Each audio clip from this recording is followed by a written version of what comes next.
Good day, everyone, and especially welcome to all the new subscribers and new Double O Days channel members.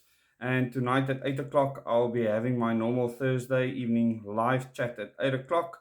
And tonight is going to be very revealing, and I'm really looking forward to that. So if you want to join us, click on the join below this video and become a part of the Double O Days channel membership community, which has now reached 900 members. So we're on our way to 1,000. And I really want to thank everyone that has been a part of this journey with me. And in this article that I want to deal with now in the news, there's something very interesting that's happened. There's a High Court ruling that happened today, and it's a very interesting ruling because this ruling comes from Amabungane that has wanted the CR17 campaign donations disclosed. Now, I have evidence myself, personal evidence, that Cyril Ramaphosa had millions and millions of rands involved, and I have evidence for 290 million rand that was donated to businesses and individuals to vote for him during the CR17 campaign. And this High Court ruling says that members of the executive, the High Court ruling forces executive members to disclose private campaign donations, but doesn't apply to CR17. Now, this is fascinating. How the courts will see that something is unconstitutional. In other words, it doesn't apply properly to our current constitution and therefore has to be changed. It's found unconstitutional, but they put a 12-month hiatus on it to make sure that Cyril Ramaphosa gets off scot-free. And I find this very interesting, and you can decide for yourself what this actually means. The Executive Ethics Code was found to be unconstitutional and invalid because it does not require members of the executive to disclose donations made to campaigns for their election to positions within political parties. So this is not even under a direct election system because MPs currently stand within parties. The parties actually choose these MP candidates and then they go on to a list. And based on that list, depending on the amount of votes countrywide, you either make it or you don't make it to Parliament. So you are fully beholden to the party, and that's why we want to change the system. But now this ruling is said that even the donations made to get you elected within the party needs to be disclosed. Okay, so this is a landmark ruling. So even in the current political system, this is going to cause problems for people. The Gauteng High Court in Pretoria ordered that its declaration of invalidity shall have no retrospective effect and shall be suspended for a period of 12 months to allow for the defect to be corrected. So it's saying that this is defective. So not only does it not look at the past, which in this case Amabungane wanted the CR17 campaign to disclose the absolute hundreds of millions of rands that was spent to buy the CR17 presidency. They are in fact giving another 12 months for the defect to be repaired. So in the meantime, people can do what they want. But obviously, this will only take effect again for the 2024 campaign, which is a national election. Therefore, it does not affect President Cyril Ramaphosa's CR17 campaign donations. And you will find that because this is a News 24 article, that they are not fighting against, they are actually very happy that Cyril Ramaphosa is firmly in the driver's seat because it was always planned that way and hundreds of millions of rands was spent to get him elected. He was not elected by people, he was elected through bribes. And our court system has made that possible, especially the Concord. And I want to briefly go through this article and explain my perspective on it because this is a landmark ruling. And the way it happened tells you that the judicial system is completely captured. And anyone that thinks that we are going to get off and get justice for what is happening with our freedoms in the country, you are making a grave mistake. I say test the system. However, I can tell you now, and I've known for many years now, that the system is planned to be against us, against freedom, against the citizens, and it will protect the global masters that control even our president. The Gauteng High Court in Pretoria has found that members of the executive should be required to disclose donations they receive in internal political party campaigns. This is a huge change from the past, but the judgment will have no impact on President Cyril Ramaphosa's CR17 donations. On Thursday, a full bench led by Judge President Dunstan Mlambo found that the Executive Ethics Code, which compels members of the executive to disclose benefits they receive, was unconstitutional, unlawful, and invalid because it did not require them to disclose donations made to campaigns for their election to positions within political parties. Now, this is a fundamental shift because it means if people campaign and get donations to be elected within a party, that also needs to be disclosed. And that is huge. The court found the only way in which effectively to meet the constitutional objectives of accountable, transparent, and open government and to ensure that members are not put at risk of a conflict between their official responsibilities and their private interests is for the code to make it clear that members are obliged in all instances to make disclosures of internal campaign donations received from members of the public.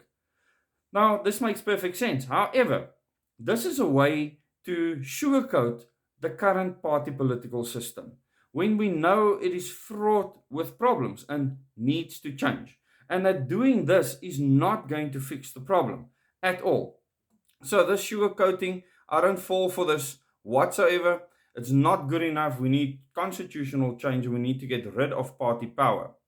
It is through such required disclosure by members that the public's constitutional right to information and the right to engage in political activities is promoted and fulfilled. We find the code to be constitutionally deficient in this respect. Okay? It is fine that they do that, but it's not going to change the system. It's not going to change the fact that Cyril Ramaphosa, who is currently our elected president, who's taken so many of our civil liberties away, is still the president, that he was bought with hundreds of millions of rands to be the president. And like I said, I have direct evidence for it. The court ordered that the declaration of invalidity shall have no retrospective effect and shall be suspended for a period of 12 months. So you can't go back as into what has happened in the past, and even 12 months into the future, they are given to actually repair this, what they call a defect. Okay. So 12 months to allow for the defect to be corrected. That means that the ruling will have no impact on President Cyril Ramaphosa's CR17 campaign, which birthed investigative journalism body Amabungane's challenge to the Executive Ethics Code. So they have taken this to court. I have to laud them for that. It's a good pursuit, but now they can see what the courts are doing. It is still letting Cyril off scot-free. Amabungane launched a constitutional challenge in response to Ramaphosa's successful bid to invalidate Public Protectors Busisiwe Mkwabane's report on his CR17 campaign finances. That case confirmed that under the current prescripts of the code, Ramaphosa was not under any legal duty to disclose the donations he received for internal party elections because he had not personally benefited from them. But this court ruling now has shown that that was unconstitutional. In other words, a previous court ruling for Ramaphosa has now been ruled as unconstitutional. But it is not retrospective, so this doesn't help us.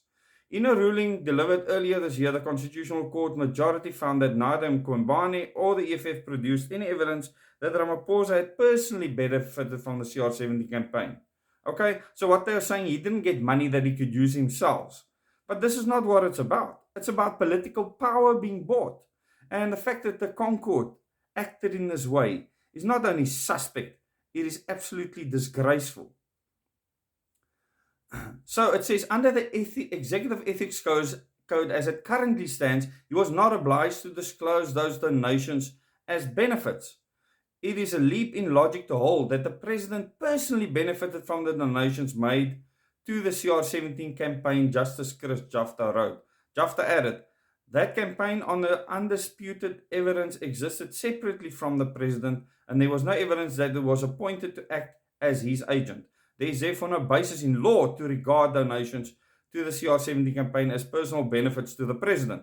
That was under how the act is right now. But that ethics code has just been found to be unconstitutional, which is absolutely unbelievable that they couldn't see back then what these judges saw now. And this will probably go to the Concord now. Remember, this was a High Court ruling. In its evaluation of the Constitutional Court's ruling, the High Court found that this meant that financial donations in support of a member's election to a position in his or her own party are not per se disclosable under the Executive Ethics Code. Equally, however, they are not per se exempt from disclosure. The reason why the CR17 donations did not attract a duty to disclose under the code is that on the facts before the court, they lack the characteristics necessary to establish them as personal benefits. Ramaphosa argued that the High Court should not consider Amabugani's constitutional challenge to the Executive Ethics Code because the Constitutional Court had found that disclosure could be required if private political campaign donations, if such donations amounted to a personal benefit, but the High Court rejected that argument at the time. As things stand at present, we know that the code requires disclosure of internal party political campaign funding by members if this constitutes a personal benefit, Mlambo and his colleagues stated. However, what members and the public do not know with certainty is that constitutes a personal benefit beyond the obvious case where money is given directly to or placed at the disposal of the member herself. In at least this respect, the code is not an effective means of achieving accountability. It obviously is not. Transparency and openness, which is specified as an objective of the Constitution and the Members Act. The court added that the Constitution expressly requires a code of ethics for members of the executive that prohibits them from exposing themselves to any risk of a conflict between their official responsibilities and their private interests. Now, this doesn't say that someone can't come and bribe you and give you a whole lot of campaign money for them to get you to act a certain way. In other words, you don't financially benefit from it directly, but indirectly you are doing what these people want because they funded your campaign. This is a huge problem, and somehow the court doesn't see a problem with that. One of the most effective means of achieving this objective is a disclosure of campaign funding donations. This objective cannot be achieved effectively if it is unclear under the code when such donations will be disclosed and when they will not. The ruling will now go to the Concord for confirmation. So I will keep you updated as to what happens in the Concord with regards to this ruling. But this is fascinating because what it is doing is it's literally letting Cyril off scot-free. And now it's putting pressure on future people to have to disclose their funding even in a campaign within a political party. So someone that runs within the DA or within the EFF or within the ANC to become MPs and they actually get funding to do so. And many of you might not have known that this actually happens, but it does. A lot of bribery and corruption takes place. This makes that clear and they now have to disclose these funds. Once again, Cyril comes off scot-free. At the moment, the people in this country is at quite a crossroads in their minds. And tonight in my live stream at 8 o'clock in the live chat, I will discuss the state of the nation as it is currently and the zero micron situation we find ourselves in. You can join that chat by joining the WODES channel community members by clicking the join button underneath this video. Thank you very much for watching. If you have not subscribed, you can subscribe and click the bell icon for future notifications. Till the next video.